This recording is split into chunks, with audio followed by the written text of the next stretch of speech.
Hey guys, I am Ibigandscary. I'm bringing you another StarCraft 2 replay, this time with Ares in the top left corner, playing the red Protoss, and in your top right we have MiTender.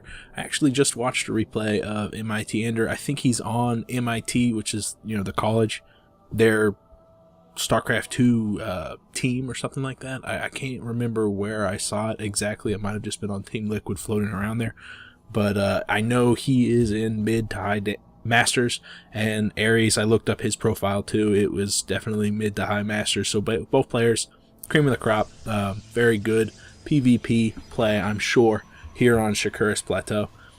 Pylon coming down for both players, very standard. It's not really standard to wall off just because you have all those sentries, and on Shakuris Plateau you have such a narrow choke that only one force field's all that's required to make that wall off, and sometimes it's nice to have the ability just to make the wall off with force field because it's so dynamic and you can actually cut the units in half.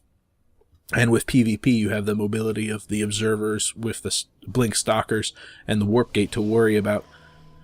So sometimes it's not really a good idea to have a self-made choke up in the top corner. MiTender is sending out a probe first thing after dropping his gateway, and it looks like Ares is going to do the same. Both players seem to be heading in the right direction. Just going to make sure that the cross pawn is happening. Know exactly where to put down those pylons. Doesn't look like either player is saving up for a super early expansion. It wouldn't be 100% suicide in this case, but it's definitely a good idea to be conservative. Throw down a couple of gateways. Make sure that you're prepared for any aggression that's coming out of the opposite player. You can see some gas coming up early for both players. Make sure that those vital sentries go up early. Continue to absorb energy from around, and prepare to throw down the force fields for whoever blinks first and whoever gets the aggression on the other person's front door. It really comes down to how many sentries you can afford to have out on the field so that you can secure your front door. Cybernetics coming up for MiTender, and we can see that it's pretty much even. I'd say that MiTender has just a little bit of an advantage on time-wise over Ares, but Ares is grabbing that second gas, so we can see the first deviation of builds. It looks like MiTender is going to be favoring more aggression as that second gateway goes down, and he has yet to grab the gas. Just, the delayed gas means more units coming out early, or maybe an expansion. Though an expansion is less likely just because PvP seems to favor a more one base build, a lot of early pressure, a lot of proxy gating, or proxy pylons. MiTender survives with his probe as that first zealot comes out, making sure that there's no shenanigans, no pylons placed up in the top corner, and with the stalker on the way, that stalker is going to be denying any scouting coming out of MiTender. Ares is likewise pushed away. MiTender decided to go for a stalker first. Stalkers are great because they're so fast, and with their range, zealots really can't do anything about scouting, but it's always handy to have at least one on the field just because they absorb so much damage. It's just another unit with shields that regenerate, basically. Twilight Council coming up for Ares very early. That's why I grabbed that early gas.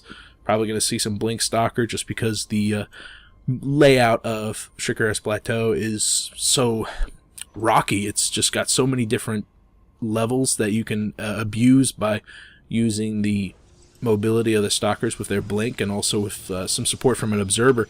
You can really you can just look inside the enemy base, know exactly what's going on, and then blink up into it from the third, even basically bypassing any of the static defenses that could be placed down in the natural or here by the narrow choke. And that observer's undoubtedly going to come out of this robotics facility, and we can see that MiTender is in position to do some aggression. He's got his stalkers on the front door. He's got a pylon very aggressively placed up in the natural, and no secondary pylon placed anywhere in the lower, so he's very confident that he's going to be able to push Ares.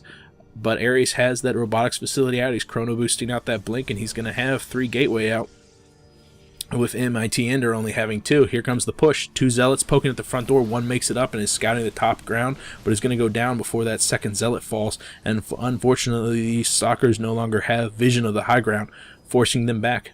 MiTender is only resupplying off of 2 gates, so he's slowly going to get outnumbered by Ares. But if he keeps this aggression up, he's going to prevent Ares from teching higher, which is really what he wants to do. That other zealot does go down. Now we have only stalkers. He doesn't want the stalkers to get caught up in the high ground because they don't have blink yet, but blink just now getting started for MiTender. Ares continues to warp in units, finally managed to sneak out an observer, which is really going to help him know exactly what's going on downstairs. We can see 2 sentries coming out for Ender. I wonder what he's going to use those for. Force field's really not going to help him too much unless he wants to punish Ares if he decides to push down. But Guardian Shield will definitely assist him if it comes into a straight-on brawl. Now that Blink is done, Ares is repositioning his stalkers. It looks like they're going to blink to the low ground, and with the Observer getting into position, he's going to do what I mentioned, pop up into 3rd. I've also seen people hop over into that hidden 4th and hop up here because you are right by the probe line.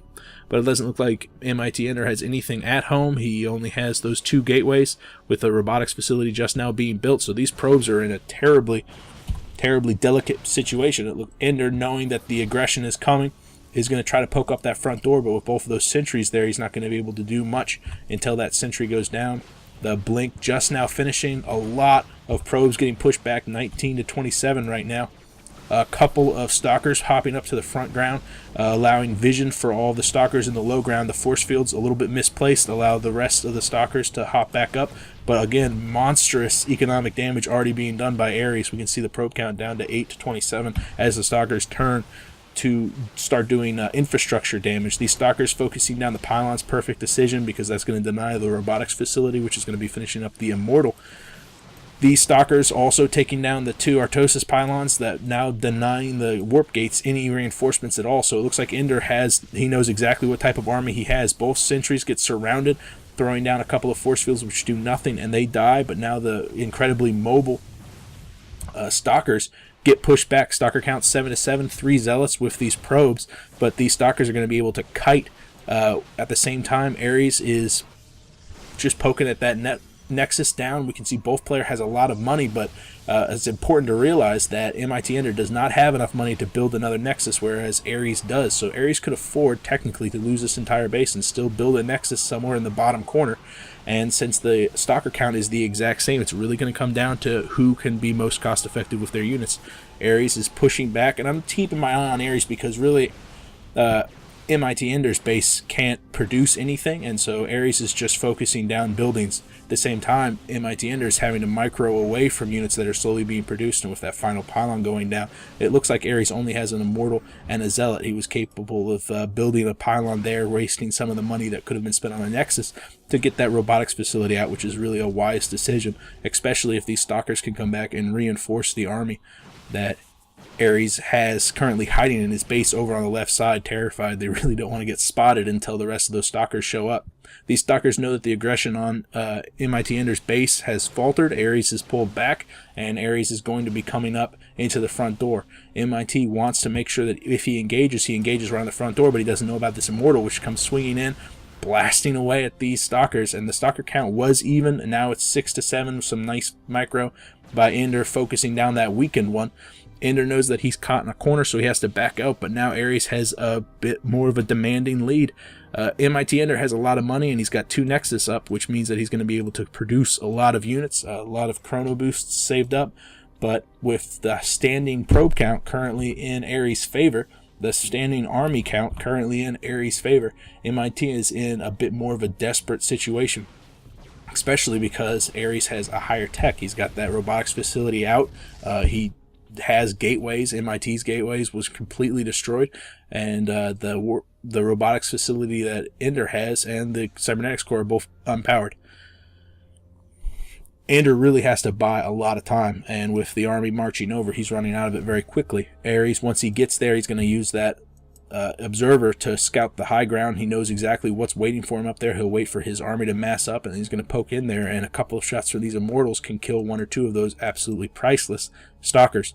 These guys are all in perfect health, even though they're a little bit outnumbered. The mobility is limited by Ares, but at the end of the day, Ender has to defend, and his mobility is going to be limited. One of the stalkers for Ares does go down. It's 5-7 now. If Ender can succeed in constantly focusing down these stalkers, he can kite the rest of Ares' army. Oh, but some massive probe hits. The probes get pulled. They're all going to go down, but the Zealot goes down. Another stalker. Now only 2 stalkers to an Immortal. The Immortal's not going to be able to do enough damage. Ender doing some excellent work with the Blink Micro, killing the rest of these stalkers. So now it is 5 stalkers to just 1, and he's not going to get away. What a hold by Ender. A good blink down to the low ground, but he doesn't succeed in pulling him off. That guy could have gotten away, but he did not. And all of a sudden, Ender is now massively in the lead. The probe count is a lot in the favor of Ares, and as the infrastructure gets built back up, these gateways are going to be able to produce more units. But even if a couple of perfectly placed force fields deny the blink up, Ender, if he presses his advantage with these 5 stalkers, are really going to be able to do some damage here. Some stalkers coming out, not the best choice. I think a Sentry with a force field could have actually held off this aggression for another round. But as things are now, Ares is going to try to do the exact same thing Ender did, which is use his probes to distract the stalkers and allow his stalkers to do actual, some damage. Now it is 3-5 with a bunch of probes. Those probes need to keep mining, and Ares needs to get out some more units, but slowly those probes begin to go down. And you can also see that the probe count is beginning to even up, 5-6 right now. A lot of Ender's stalkers are weakened. They go back in the top right corner just like last time. He's going to blink away. Oh, just barely losing one more. Now the stalker count is totally evened up, 4-4. But we can see that the economic edge is currently on Ender. Ender being able to produce multiple probes off of both of his Nexus is allowing him to catch up. But what he hasn't caught up on is infrastructure. The infrastructure is currently totally in place for Ares. He needs to get his economy back up. He needs to get money to produce units. But once he gets that money, he's going to be able to produce units. Which is not something that can be said for Ender. Ender needs to get some pylons down, and he needs to get some multiple gateways down, and he needs to get a lot of stalkers out. It's currently 4-4. Ares Micro has not been on the level of Ender's. Ender's has been superior through the game when it comes to Blink Stalker, but I think that Ares has done a better job at being more cost effective. Resources lost really doesn't tell you much because we've got 2 bases and all the units that have been lost, but it is currently in Ender's favor. Let's see. Probe count heavily in Ender's favor, 16-7. But again, all that money in the world is not going to do anything if you can't produce units. And slowly, we're getting back to the saturation that Ares needs to make units. But I don't know if it's going to be enough. These 4 stalkers have to be careful not to get surrounded. Even if they do, they've got blink down onto the low ground. Those 4 immediately following by Ender. He knew what Ares was going to do, focusing down one of them. Stalker being pulled back, baiting the other 2. Ares loses 2 stalkers for 1. These guys cut off a good blink down on the low ground, denying MIT Enders the ability to immediately follow back. But again, Enders now has a deficit on how many units he has, 2-3, and the massive probe count that Enders has. He's finally getting up that first gateway. In a couple of minutes, we're going to see Enders pull massively ahead. Ares leaves the game. He knows, he saw that he didn't do the economic damage he needed to, just seeing the sheer number of probes compared to the probes he has back at home. Ares has a lot of money, though. I don't know. If he had taken a probe with him, thrown down a pylon here, gotten a bunch of zealots out, he could have taken down this Nexus and maybe forced Ender into being more aggressive. Ender had no infrastructure at all. Yeah, that gateway's coming out, but it's just a single gateway. He need to get 2 or 3 more out to keep up. And really all Ares needed was to do another bout of economic damage to the probe line, and he could have swung heavily back into his favor. I think he GG'd out a little bit too early, but Ender did a fantastic job at holding. That hold especially at the beginning was just awesome. If you guys have a comment, you could leave me a comment. If you have a game you want me to cast, you could PM me here or Reddit, or you could just post it to Casket. One way or another, I am Ibigandscary. I will see you guys later. Bye.